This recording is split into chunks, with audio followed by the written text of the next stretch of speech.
One time Jack and his sister wanted to go for a walk in the woods. But their mama says, now Jack, you know there's danger out in them woods. And Jack says, I know, Mama, you don't have to tell me. She says, but I would rather you didn't go. But he said, Mama, we're poor, we need some money, and we can go out there and dig some roots and take them roots and sell them and get some money out of them. Well, she got to thinking about it, and she says, well, we do, and well, y'all just be careful. So Jack and his sister Mary took out across the woods and went to dig some roots. They took their sack, took their hoe, and they took off. Well, they went out across the hills, and they got to digging sang. You know what sang is? Ginseng. Ginseng's a root that'll cure all evils. So they got to digging that ginseng and got to finding it, and they found some more, and they found a bunch more, and they knew that that ginseng, once they dried it out and sold it, they could get big money for that. So they was just about to fill their sack up. And they got to going over the hillsides, and they was finding more ginseng than they had ever found in their lives. And they got to digging and rooting, and that sack kept getting fuller and fuller and fuller. And before long, they looked up, and it was late in the day. And they looked around, and Jack says, Mary, says, I don't know where we are. And Mary says, well, I sure don't know where we are either. And Jack says, well, I don't want to spend a night out in these woods. Mary says, well, you remember what Mama told us? Said there's danger out in these woods. He says, I know it. But you remember what I told her? I got my 3 grains of magic corn, and I got them in my pocket. And remember, I told her that glass of milk sitting up on the windowsill, if it turned to blood to send my dogs out, and they'd help us. And she said, well, yeah, that's true, and them dogs have always helped us out of trouble. And Jack said, well, come on, let's go over here. And they found a path, and they headed down that path, and they went down through there, and they seen some lights off, because it was about to get dark by then.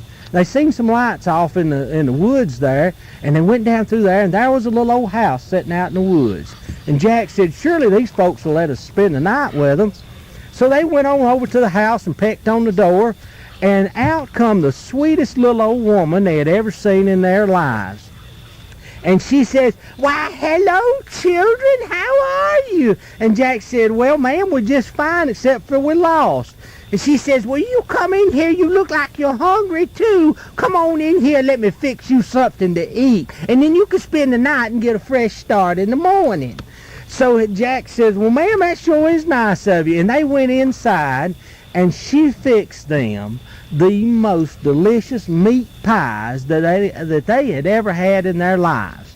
Them meat pies were just succulent and delicious, and it made their tongues almost slap the brains out, because they were hungry. And they gobbled them old meat pies up, and boy, were they good. Then that little old woman, after supper, she says, come on up here and let me show you where your room is. And she took them upstairs to the room that they were to stay in, and there was 2 beds laying there in the room, and then there was some pumpkins laying over in the corner. And they said, well, ma'am, you sure are nice to us. And she says, well, that's what I'm here for, sweet darlings.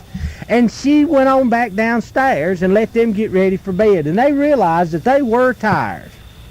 So Jack, he ran back downstairs and got his ginseng, got his shovels and things that they dug with, took them up there and put them in the room, and they got ready for bed. And that little old woman said, well, good night, children. And she closed the door, and Jack thought he heard the door latch lock. Well, that little old woman, she turned around, she went back downstairs, and she wasn't quite the little old woman that Jack and his sister thought she was, 'cause she was a mean old witch. And when she got back downstairs, she danced a jig, 'cause she was tickled to death that she had some children in the house, 'cause it had been a long time since she made fresh meat pies. And she was looking forward to having some children to make some fresh meat pies with. 'Cause you remember, she's a bad old witch. So she went downstairs and she reached in the drawer and got her big old butcher knife out, and she called that butcher knife Tommy Hawk.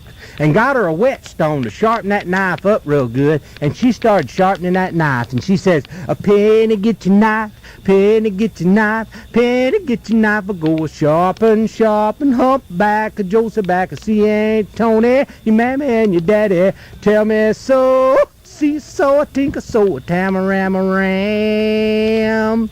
And she sharpened that knife. Well, Jack heard something going on downstairs. He said, oh, old woman, what's going on down there? And she says, oh, you mind. That's just the old granny's a frock tail a switching. And she says, I must be quiet. Penny, get your knife. Penny, get your knife. Penny, get your knife. Go sharpen, sharpen, humpback, Joseph back, see Aunt Tony, mama and your daddy, tell me so. See so, tinker so, tam-a-ram-a-ram. And she sharpened that knife all night long. Well, Jack laid down there and rested himself a little bit, but he didn't sleep good. And real early, just before daylight the next morning, he told his sister Mary, he says, Mary, I think we are in trouble. So he opened up that window and he took this first grain of his magic corn and he threw it out, and up sprung a great big old vine so that they could climb down. And so they started climbing down that vine, and Jack said, wait just a minute. He went over in the corner and got them pumpkins and laid them in them beds just like two children laying there and covered them up real good. Got his ginseng and his tools, went out the window, and out across the field, out across the back of the house they went to get out of there. Well, that old witch was downstairs, and she had been sharpening that knife all night long. And she had that thing so sharp that when she plinked the hair out of her head and threw it on that knife, it split it not one time, but twice. So she got that thing good and sharp, and she was tasting them good old meat pies, and she headed up the stairs. She snuck in that room, and she had her big old butcher knife ready, and she opened up the door real easy and snuck over to the beds and splunged that knife in, jabbed and splunged and jabbed and jerked back the covers, and ooh-wee, was she mad, 'cause it wasn't young'uns in that bed, it was pumpkins she'd hacked up. And she was madder than fire. She was a-stomping. She ran downstairs and looked out the window, and she seen them young'uns running out across that field. She ran and got her broom so she could chase them down. Vroom, vroom. So her broom was out of gas. She was really stomping, snorting mad now, and she took off on foot across that field chasing them young'uns. Jack looked and looked and seen her coming, and he said, hi, we got a good head start on her. And then he seen her coming a little bit faster and a little bit faster, and he said, Mary, I think we are in trouble. So he took his second grain of magic corn and he throwed it down, and up sprung a great big old pine tree with limbs at the very top. And Jack and Mary grabbed them limbs as that pine tree sprung up, and they rode that thing to the top. So that when that old witch got there, she couldn't do a thing, 'cause they was sitting up on top of that tree. Well, Jack, he just laughed. He says, hi, she can't get us now. Well, she said a few magic words, and that big old butcher knife, that was so sharp, it turned into an axe. And she started chopping that tree down. And she says, a chip on the old block, chip on the new block, chip on the old block, chip on the new block.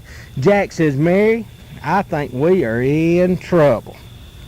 So he took his last grain of magic corn and he threw that thing down. And it was just about to get daylight then, and his mama just got up. And when he threw that magic corn down, back home, that glass of milk turned to blood, and his mama saw it, and she ran out and let them dogs loose. And Jack had 3 dogs, and one of them's name was Barney McCabe, and the second one's name was Doodly Doo, and the third one's name was Sue Boy. And Jack called them, Barney McCabe, Doodly Doo, Sue Boy, your master's calling you. You know what them dogs said? Master, master, we're coming all the time. Master, master, we're coming all the time. Master, master, we're coming all the time. Master, master, we're coming all the time. And them dogs was a getting it. Well, that old witch, she's chopping that tree down. Chip on the old blocks, chip on the new blocks, chip on the old blocks, chip on the new. Jackal said, Barney McCabe, doodly-doo. They said, Master, we're coming all the time. Master, chip on the old block, chip on the new. Barney McCabe, doodly-doo, it's Sue Boy. And about that time, that witch just about chopped through there, and that tree started to fall. And Barney McCabe and Doodly-Doo and Sue Boy ran on the scene, and Barney McCabe knocked her down, and Doodly-Doo took the axe away from her, and Sue Boy dragged her down to where the river bends, and that's the way my story ends.